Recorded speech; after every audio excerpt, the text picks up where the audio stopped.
Hi, today I'm going to show you how to change font size in WordPad. So there is one really simple method to do it. First, we need to move our cursor to the upper side, and then we need to click on this one arrow.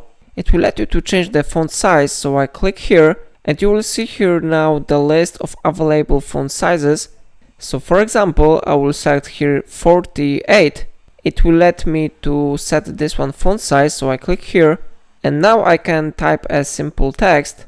So I type here my text, and how you see font size has been successfully increased now. The size is being displayed here.